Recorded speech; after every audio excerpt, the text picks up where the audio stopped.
CNE news में आप सभी का स्वागत है और अब लेते हैं खबर विशेष की ये खबर।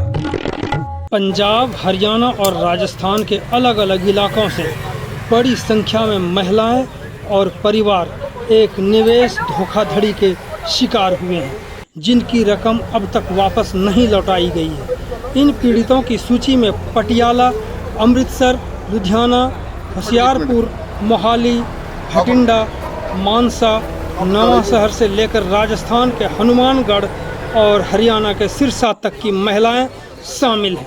ठगी का पैमाना। इन पीड़ित परिवारों ने लाखों रुपए निवेश किए थे, लेकिन वादे के अनुसार उन्हें ना तो लाभ मिला और ना ही असली रकम लौटाई गई। किसी का 14 लाख रुपये से अधिक अटका हुआ है तो किसी के 50 से 60 हज़ार तक का निवेश फंसा हुआ है। कुल मामलों का आकलन किया जाए तो करोड़ रुपए से अधिक जनता की गाड़ी कमाई फंसी पड़ी। तो सुनते हैं पीड़ित महिलाओं को, जो चंडीगढ़, हरियाणा और पंजाब के DGP से मांग करते हुए कहा है कि आरोपी के खिलाफ सख्त से सख्त कार्रवाई की जाए। DGP ऑफिस की कंप्लेंट है ਤੁਹਾਡੀ? निशा उफ नवदीप कौर नाम ਦੀ ਇੱਕ ਲੜਕੀ ਹੈ ਇੰਸਟਾਗ੍ਰਾਮ ਤੇ। ਉਹ ਸਾਰਿਆਂ ਨੂੰ ਇਹ ਕਹਿ ਕੇ ਗੁੰਮਰਾਹ ਕਰਦੀ ਹੈ ਕਿ ਮੈਂ ਵਰਕ ਫਰਮ ਹੋਮ ਦਵਾਂਗੀ। ਕੁਝ ਲੇਡੀਜ਼ ਜਿਹੜੀਆਂ ਘਰ ਬੈਠ ਕੇ ਕੰਮ ਕਰਨੀਆਂ ਚਾਹੁੰਦੀਆਂ ਨੇ, ਉਹ ਕਹਿੰਦੀਆਂ ਚਲੋ ਠੀਕ ਹੈ ਅਸੀਂ ਕਰ ਲੈਂਦੇ ਆ। ਇਹਨਾਂ ਨਾਲ ਗੱਲ ਕਰਦੇ ਫਿਰ ਇਹ ਇੱਕ ਫੀਸ ਰੱਖਦੇ ਆ, ਫਿਰ ਉਹ ਫੀਸ ਨੂੰ ਕਹਿੰਦੇ ਅਗਰ ਤੁਸੀਂ ਕੰਮ ਨਹੀਂ ਕਰਨਾ ਅਸੀਂ ਰਿਫੰਡ ਕਰ ਦਿੰਦੇ ਆ। ਠੀਕ ਹੈ ਜੀ, ਰਿਫੰਡ ਕਰ ਦਿੰਦੇ ਆ। ਪਰ ਇਹ ਲੋਕੀ ਕਹਿੰਦੇ ਰਿਫੰਡ ਨਹੀਂ ਲੈਣਾ ਹੈਗਾ। ਵੀ ਚਲੋ ਉਹ ਇੱਦਾਂ ਦੀਆਂ ਵੀਡੀਓ ਪਾਉਂਦੀ ਹੈ ਵਿੱਚ ਵੀ ਜਿਨ੍ਹਾਂ ਤੋਂ ਇਹ ਲੱਗਦਾ ਹੈ ਕਿ ਹਾਂ ਵਾਕਈ ਇਹ ਕੰਮ ਦਿੰਦੀ ਹੈ ਔਰ ਇਹ ਪੈਸੇ ਵੀ ਵਾਪਸ ਦੇ ਦਿੰਦੀ ਹੈ। ਅਗਰ ਜਿਹੜੀ ਇਨਵੈਸਟਮੈਂਟ ਅਸੀਂ ਕਰਦੇ ਹਾਂ ਉਹ ਵੀ ਸਾਨੂੰ ਪੈਸੇ ਵਾਪਸ ਦੇ ਦੇਗੀ। ਤੇ ਫਿਰ ਇਸ ਤਰ੍ਹਾਂ ਬਹੁਤ ਲੋਕਾਂ ਨੇ, ਈਵਨ ਕਿ ਫੋਰਨ ਦੇ ਲੋਕ ਵੀ ਇਹਦੇ ਵਿੱਚ ਇਨਵੋਲਵ ਨੇ ਤੇ ਇੰਡੀਆ ਦੇ ਵਿੱਚ ਵੀ ਇਨਵੋਲਵ ਹੈ। ਪੰਜਾਬ ਦੇ ਤਾਂ ਚਲੋ ਹੈਗੇ ਹੀ ਹੈਗੇ ਆ। ਸ਼ਿਕਾਇਤ ਕਿੱਥੇ ਦਿੱਤੀ? ਅਸੀਂ ਸ਼ਿਕਾਇਤ ਕੀਤੀ ਆਪਣੇ DGP DSP ਵਗੈरह ਸਾਰੇ ਆਪਣੇ ਜਿਹੜੇ ਲੋਕਲ ਸਾਡੇ ਥਾਣੇ ਹੈਗੇ ਉਹਨਾਂ 'ਚ ਦਿੱਤੀਆਂ ਹੋਈਆਂ ਹੈਗੀਆਂ ਆ। मैडम जी आपकी अमाउंट कितनी है? जो अमाउंट दी है आपने कितनी दी है टोटल? अमाउंट तो हमारी लाखों में है, अभी हम हिसाब लगाएंगे। तो वापस दी कोई आपके अकाउंट में आई कोई? नहीं, कुछ नहीं आया हमारे अकाउंट में, कुछ नहीं आया। एक आधी पेमेंट भी नहीं, मेरी कुछ नहीं आया, हमारा कुछ नहीं आया। आपने आगे जो रिश्तेदार है उनको भी क्या जोड़ा है इसके साथ? हाँ जी, हाँ जी, अपने फ्रेंड सर्कल में भी और बहुत लोगों को आगे पीछे भी बताया। इसके कारण बहुत लोग दुखी है और कई लेडीज़ के हस्बैंड ने उनको छोड़ भी दिया हुआ है। तो क्या इसी के कारण?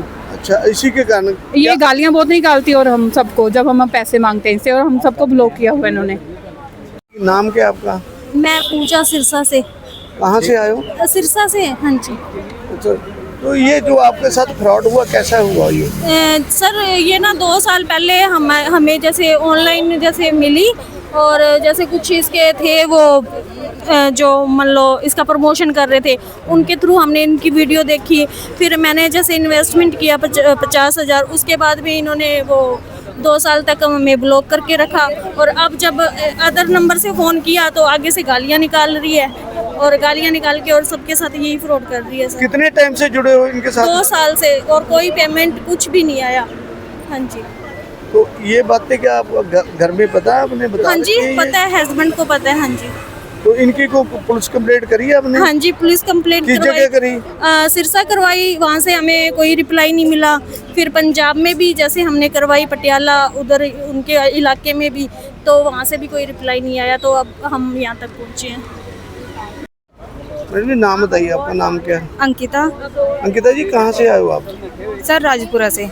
क्या हुआ आपके साथ, कैसा फ्रॉड हो उसके बारे में जरा जानकारी देंगे? हाँ जी सर, मेरी एक फ्रेंड ने मुझे बताया था वर्क फ्रॉम होम के बारे में, जो नवदीप ने स्टार्ट किया था निशा रानी के नाम पे, है ना। उसने मतलब जो लेडीज़ घर पे हैं, मतलब उनको घर बैठे बिठाए पैसे डबल करने का उसने वादा किया, काम स्टार्ट किया।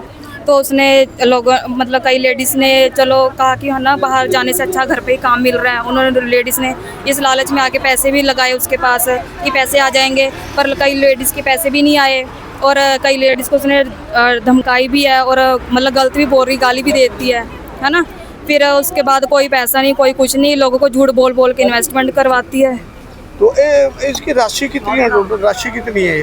सर मेरी राशि तो 68,250 है। जो इन्वेस्टमेंट करते करते 68,250 हो गई है। और इसके पास तो मैंने 2-3 आईडी लगाई थी, जो इन्वेस्टमेंट करते करते मेरी इतनी अमाउंट पहुंच चुकी है। तो आपने शिकायत दी कहीं? नहीं सर, अभी शिकायत यही है, मतलब हम मांग पत्र लेके आए हैं यहाँ पे डीजीपी ऑफिस में, ठीक है। हम ये मांग करते हैं कि इसका एफआईआर दर्ज करवा के इसको जेल में गिरा जाए, ये किसी की भी नहीं है। ਫਿਰ ਉਹ 2-3 ਮਹੀਨੇ ਵੇਟ ਕਰਦੇ ਆ ਕਿ ਸਾਨੂੰ ਕੰਮ ਦੇਗੀ, ਜਦੋਂ ਕੋਈ ਇਹਨੂੰ ਪੁੱਛਦਾ ਵੀ ਕੰਮ ਕੀ ਹੈਗਾ ਫਿਰ ਇਹ ਕੰਮ ਵੀ ਨਹੀਂ ਦਿੰਦੀ ਹੈਗੀ, ਫਿਰ ਇਹਨੂੰ ਪੁੱਛਦੇ ਵੀ ਚੱਲ ਤੂੰ ਸਾਡੇ ਪੈਸੇ ਦੇ ਦੇ ਵਾਪਸ, ਫਿਰ ਇਹ ਵੀ ਪੈਸਿਆਂ ਨੂੰ ਵੀ ਕਹਿੰਦੀ ਹੈਗੀ ਆ ਵੀ ਇੰਨੇ ਦਿਨਾਂ ਬਾਅਦ ਦਊਂਗੀ, ਫਿਰ ਥੋੜੇ ਚਿਰਾਂ ਬਾਅਦ ਇਹ ਸਾਰਿਆਂ ਨਾਲ ਲੜ ਪੈਂਦੀ ਹੈ, ਵੀਡੀਓ ਜਿੱਦਾਂ ਦੀਆਂ ਪਾਉਂਦੀ ਹੈ, ਸਟੇਟਸ ਪਾਉਂਦੀ ਹੈ। ਫਿਰ ਜਦੋਂ ਕੋਈ ਇਹਦੇ ਨਾਲ ਕਹਿੰਦਾ ਵੀ ਤੂੰ ਸਾਡੇ ਪੈਸੇ ਵਾਪਸ ਦੇ ਦੇ, ਉਸ ਬੰਦੇ ਨਾਲ ਲੜ ਕੇ ਉਹਨੂੰ ਬਲੌਕ ਕਰ ਦਿੰਦੀ ਹੈ, ਤੇ ਫਿਰ ਬਾਅਦ ਵਿੱਚੋਂ ਇੱਧਰ ਉੱਧਰ ਲੋਕਾਂ ਕੋਲੋਂ ਗੱਲਾਂ ਭਜਵਾਉਂਦੀ ਹੈ ਕਿ ਤੁਸੀਂ ਮੇਰੇ ਨਾਲ ਪੂਰਾ ਕਰਦੇ ਪਏ ਹੋ ਜਾਂ ਕੁਛ ਨਾ, ਜਦਕਿ ਕਿਸੇ ਨੇ ਕੁਛ ਨਹੀਂ ਕੀਤਾ ਹੁੰਦਾ। ਇਹ ਜਾਣ ਕੇ ਗਲਤ ਵੀਡੀਓਜ਼ ਬਣਾ ਕੇ ਪਾਉਂਦੀ ਹੈ, ਫਿਰ ਮੈਨੂੰ ਅੱਜ ਆਹ ਹੋ ਗਿਆ, ਮੈਨੂੰ ਉਹ ਹੋ ਗਿਆ, ਪੈਸੇ ਦੇ ਦੇਣ ਦੇ ਨਾਮ ਦੇ ਪਾਸੇ। ਬਟ ਇਹਦੇ ਕੋਲ ਕੋਈ ਕੰਮ ਨਹੀਂ ਹੈਗਾ, ਇਹ ਮੈਨੂੰ ਇਹ ਸਭ ਨੂੰ ਬਸ ਠੱਗ ਰਹੀ ਹੈ, ਯਾਨੀ ਕਿ ਇਹਦੇ ਫੋਰਨ ਤੱਕ ਵੀ ਇਹਦੇ ਕਲਾਇੰਟਸ ਹੈਗੇ ਆ। ਕਦੋਂ ਪਤਾ ਲੱਗਿਆ ਕਿ ਇਹ ਬਿਜ਼ਨਸ ਜਿਹੜਾ ਕਿ ਹੈ ਠੱਗੀ ਦਾ ਸ਼ਿਕਾਰ ਹੋ ਰਿਹਾ, ਸਾਡੇ ਨਾਲ ਠੱਗੀ ਹੋ ਰਹੀ ਹੈ, ਇਹ ਤੁਹਾਨੂੰ ਕਦੋਂ ਲੱਗਦਾ? ਇਹ ਸਾਨੂੰ ਪੂਰੇ ਸਾਲ ਬਾਅਦ ਪਤਾ ਚੱਲਿਆ, ਜਦੋਂ ਲਗਭਗ ਇੱਕ ਸਾਲ ਤੁਸੀਂ ਜਦੋਂ ਸਾਨੂੰ ਇਦਾਂ ਲੱਗਿਆ ਵੀ ਇਹ ਕੁਝ ਹੋ ਤਾਂ ਰਿਹਾ ਨਹੀਂ ਹੈਗਾ ਵੀ ਕੀ ਇਹ, ਫਿਰ ਹੌਲੀ ਹੌਲੀ ਪਤਾ ਚੱਲਦਾ ਵੀ ਇਹ ਠੱਗ ਰਹੀ ਹੈ ਸਾਨੂੰ। ਮੈਨੂੰ ਲੱਗਦਾ ਅਸੀਂ 3rd ਬੈਚ ਆ ਜਿਹੜੇ ਅਸੀਂ ਵਾਲੇ ਹੈਗੇ ਆ, ਪਹਿਲਾਂ ਹੀ 2 ਬੈਚ ਹੋਰ ਕਰ ਚੁੱਕੇ ਆ। ਤੇ ਕਿੰਨੀ ਕੁ ਅਮਾਉਂਟ ਤੁਹਾਨੂੰ ਲੱਗਦਾ ਕਿ ਜਾ ਚੁੱਕੀ ਸੀ ਉਹਦੀ ਦੇਰ ਤੱਕ? ਹੱਥ ਲੱਗ ਰਿਹਾ ਮੇਰੀ ਲਗਭਗ ਲੱਖਾਂ 'ਚ ਜਾ ਚੁੱਕੀ ਸੀ। ਕਰੋਨਾ ਤੁਹਾਨੂੰ ਪਹਿਲਾਂ ਨਹੀਂ ਹੋਇਆ ਇਹ ਚੀਜ਼? ਕਰੋਨਾ 'ਚ ਗਏ ਤਕਰੀਬਨ 20 ਤੋਂ 25 ਮੈਂ ਆਪਣਾ ਦੱਸ ਰਹੀ ਹਾਂ, ਕੱਲੇ ਸਿੰਗਲ ਦੱਸਦੇ ਪਏ। ਹਾਂਜੀ ਜੀ। ਕਈ ਲੱਖਾਂ 'ਚ ਵੀ ਹੈ, ਕਈ ਹਜ਼ਾਰਾਂ 'ਚ ਵੀ ਆ। ਤੁਸੀਂ ਕਿਵੇਂ ਸਾਡਾ 50,000 ਇੰਸਟਾਗ੍ਰਾਮ ਦੇ ਥਰੂ ਅਸੀਂ ਪਹੁੰਚੇ ਸੀਗੇ। ਇੰਸਟਾਗ੍ਰਾਮ ਤੋਂ? ਹਾਂਜੀ, ਇੰਸਟਾਗ੍ਰਾਮ ਥਰੂ ਸੀਗੀ। ਮੇਰੀ ਵਾਈਫ ਨੇ ਕਹਿੰਦੇ ਸੀ ਕਿ ਵੀ ਇਨਵੈਸਟਮੈਂਟ ਕਰਦੇ ਹੈਗੇ ਇਹਦੇ ਵਿੱਚ, ਵੀ ਜਿਹਦਾ ਮੰਥਲੀ ਪੇ ਆਊਟ ਜਿੱਦਾਂ ਗਿਆ ਵਰਕ ਫਰੋਮ ਹੋਮ ਲਈ, ਲੇਕਿਨ ਸਾਨੂੰ ਮਤਲਬ ਇਹ ਨਹੀਂ ਸੀ ਪਤਾ, ਵਿੱਚ ਹੀ ਕਹਿਣ ਲੱਗ ਵੀ ਮੇਰੇ ਅਕਾਊਂਟ ਸੀਜ਼ ਹੋ ਗਏ ਆ, ਤੁਹਾਡੀ ਕੋਈ ਪੇ ਆਊਟ ਨਹੀਂ ਹੋ ਸਕਦੀ ਹੈਗੀ ਵਿੱਚ ਹੀ, ਯਾਨੀ ਕਿ ਆਪਣੀ ਸਟਾਰਟਿੰਗ 'ਚ ਪਹਿਲਾਂ ਪੈਸੇ ਦੇ ਰਹੇ ਸੀ? ਨਹੀਂ ਦਿੱਤੇ। ਸਟਾਰਟਿੰਗ 'ਚ ਬਾਅਦ ਚੋਂ ਮਹੀਨੇ 2 ਮਹੀਨੇ ਬਾਅਦ ਜਿੱਦਾਂ ਮਤਲਬ ਕਹਿ ਰਹੀ ਵੀ ਜੁਆਇਨਿੰਗ ਹੋ ਰਹੀ ਹੈ, ਰਜਿਸਟ੍ਰੇਸ਼ਨ ਹੋ ਰਹੀ ਹੈ, ਲੇਕਿਨ ਰਜਿਸਟ੍ਰੇਸ਼ਨ ਦੇ ਨਾਂ ਦੇ ਉੱਤੇ ਸਾਨੂੰ ਮਤਲਬ ਟਾਈਮ ਲੈਂਦੀ ਗਈ। ਉਸ ਤੋਂ ਬਾਅਦ ਉਹਨੇ ਆਪਣੀ ਪ੍ਰੈਗਨੈਂਸੀ ਦਾ ਵਿੱਚ ਕਰ ਲਿਆ ਵੀ ਹਾਂ ਵੀ ਮੇਰੇ ਤੋਂ ਕੰਮ ਨਹੀਂ ਹੋ ਰਿਹਾ, ਥੋੜਾ ਵੀ ਰੁਕ ਕੇ ਕੰਮ ਸ਼ੁਰੂ ਕਰਨਾ ਹੈਗਾ। ਤਕਰੀਬਨ 1 ਸਾਲ ਇੱਦਾਂ ਹੀ ਕੱਢਿਆ ਇਹਨੇ। ਹਾਂਜੀ, ਤੇ ਉਸ ਦਿੱਤੀ ਗਈ, ਲਾਲਚ ਦਿੱਤਾ ਗਿਆ। ਔਰ ਸਭ ਤੋਂ ਵੱਡੀ ਗੱਲ ਪਤਾ ਕੀ ਇਹਦੇ ਵਿੱਚ, ਉਹ ਲੇਡੀ ਲੋਕਾਂ ਤੋਂ ਪ੍ਰਮੋਸ਼ਨ ਕਰਾਉਂਦੀ ਹੈ। ਈਵਨ ਦੂਜਾ ਕੋਈ ਕਰਕੇ ਜਾਂਦਾ। ਜੀ ਉਹ ਅਨਮੋਲ ਦੇ ਉੱਥੇ ਵੀ ਗਈ, ਅਨਮੋਲ ਕਵਾਤਰਾ ਦੇ ਉੱਥੇ ਕਹਿੰਦੀ ਮੈਂ ਹਾਊਸ ਵਾਈਫ ਦੇ ਲਈ ਕੰਮ ਕਰਦੀ ਆ, ਤੇ ਉਹਨੂੰ ਦੇਖ ਕੇ ਵੀ ਲੋਕਾਂ ਨੂੰ ਲੱਗਦਾ ਵੀ ਸ਼ਾਇਦ ਅਥੈਂਟੀਕੇਟਡ ਹੋਊਗੀ, ਤੇ ਉਹ ਇਹਨਾਂ ਨੂੰ ਪੇਮੈਂਟ ਕਰਨ ਲੱਗੇ, ਪੇਮੈਂਟ ਕਰ ਦਿੰਦੇ ਆ ਜੀ ਅੱਜ 35,000 ਕਰ ਦਿਓ। ਢਾਂਚਾ ਬੇਸਿਕਲੀ ਹੈਗਾ ਉਹਦਾ, ਇੰਸਟਾਗ੍ਰਾਮ ਦੇ ਉੱਤੇ ਆਈਡੀ ਬਣੀ ਆ, ਉਹਦੇ ਤੇ ਬੋਲਦੀ ਹੈ ਕਿ ਤੁਸੀਂ ਇਨਵੈਸਟ ਕਰੋ ਤੇ ਤੁਹਾਡੇ ਪੈਸੇ ਡਬਲ ਹੋ ਜਾਣਗੇ। ਠੀਕ ਹੈ। ਸੋ ਇਹ ਜਿਹੜਾ ਅੱਜ ਕੱਲ ਇਹਦਾ ਮੇਨ ਤਰੀਕਾ ਚੱਲਦਾ, ਜਿਵੇਂ ਫੋਰਐਵਰ ਵਰਗੀਆਂ ਕੰਪਨੀ ਨਹੀਂ ਕਰਦੀਆਂ ਵੀ ਅੱਗੇ ਆਈਡੀਜ਼ ਬਣਾਓ, ਅੱਗੋਂ ਇਨਵੈਸਟਮੈਂਟ ਕਰਾਓ, ਹੋਰ ਚੈਨ ਬਿਲਕੁਲ ਇਹ ਉੱਦਾਂ ਤਰੀਕੇ ਨਾਲ ਕਰਦੀ ਹੈ। ਤੁਸੀਂ ਦੇਖੋ ਕਿ ਇਹਦੇ ਵਿੱਚ ਫਿਲਹਾਲ ਜਿਨ੍ਹਾਂ ਦੀ ਅੱਜ ਅਸੀਂ ਕੀਤੀ ਆ, ਇਹਦੇ ਵਿੱਚ ਅਮਾਊਂਟ ਦੇਖੋ, ਕਿਸੇ ਦੀ ਆ 14 ਲੱਖ, ਠੀਕ ਹੈ, 14 ਲੱਖ, ਕਿਸੇ ਦੇ 16 ਲੱਖ, ਕਿਸੇ ਦੇ 8 ਲੱਖ, ਕਿਸੇ ਦੇ 4 ਲੱਖ। ਸੋ ਇਸ ਤਰੀਕੇ ਨਾਲ ਪੈਸੇ ਲੈਂਦੀ ਆ, ਕਿਸੇ ਦੇ 2 ਲੱਖ ਲੈ ਲਏ, ਠੀਕ ਹੈ, ਤੇ ਕਿਸੇ ਦੇ ਕਿੰਨੇ 35,000 ਤੋਂ ਸ਼ੁਰੂ ਕਰਦੀ ਆ। ਕਿੰਨਾ ਹੋਊਗਾ ਜੀ ਟੋਟਲ ਆਇਆ? ਤੇ ਟੋਟਲ ਜਿਹੜਾ ਜਿਹੜੀਆਂ ਕੰਪਲੇਂਟ ਆ ਇਹਨਾਂ ਦਾ ਕਰੋੜ ਪਲੱਸ ਬਣਦਾ ਆ, ਤੇ ਹੋਰ ਕਈ ਲੇਡੀਜ਼ ਆ ਜਿਨ੍ਹਾਂ ਦਾ 50 ਲੱਖ ਵੀ ਮਤਲਬ ਇਹਨੇ ਲਵਾਇਆ ਆ। मैडम जी, जो इशू हुआ ये क्या इशू था जो आपने आज कंप्लेंट सर, ये की? इशू है कि एक निशा रानी नाम की लड़की है जो इम्पर्सनेट करती है नवदीप कौर नाम से, और वो अपनी इंस्टाग्राम आईडी बना के वहाँ पे प्रमोशन करती है कि आपको वर्क फ्रॉम होम दिया जाएगा, और इन्वेस्टमेंट करवाती है।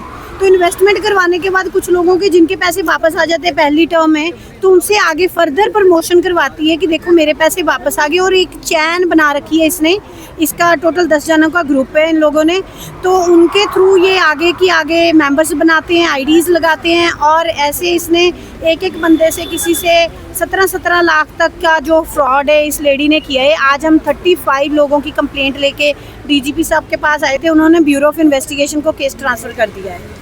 तो मैम जी, ये लेडीज टोटल है कितनी है जिनके साथ फ्रॉड हुआ? ये वैसे तो किस स्टेट की है ये? देखो सैकड़े लेडी है, ये सिर्फ स्टेट नहीं इंटरनेशनल लेवल पे कुछ लेडीज़ हैं जो कुछ फिलिपाइन बैठी हैं, कुछ यूएस से बैठी हैं, अलग अलग कंट्रीज़ में भी बैठी है, लेकिन ये सारी जो हैं वो इंडिया की हैं मैक्सिमम। इसमें पंजाब के, लुधियाना, पटियाला, अमृतसर, मोहाली के भी हैं, यहाँ के है और कुछ राजस्थान के भी है इसमें। किसी पे जो complainant पर्चा है। दर्ज हुआ जो कि सर हरियाणा में एक FIR दर्ज हुई थी इसके खिलाफ, लेकिन उस FIR में इसने पैसे दे के कॉम्प्रोमाइज़ कर लिया। जिसके जो पैसे वापस आ जाते फिर वो कॉम्प्रोमाइज़ कर लेते हैं।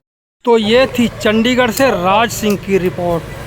CNE न्यूज के साथ बने रहने के लिए आप सभी का बहुत बहुत धन्यवाद।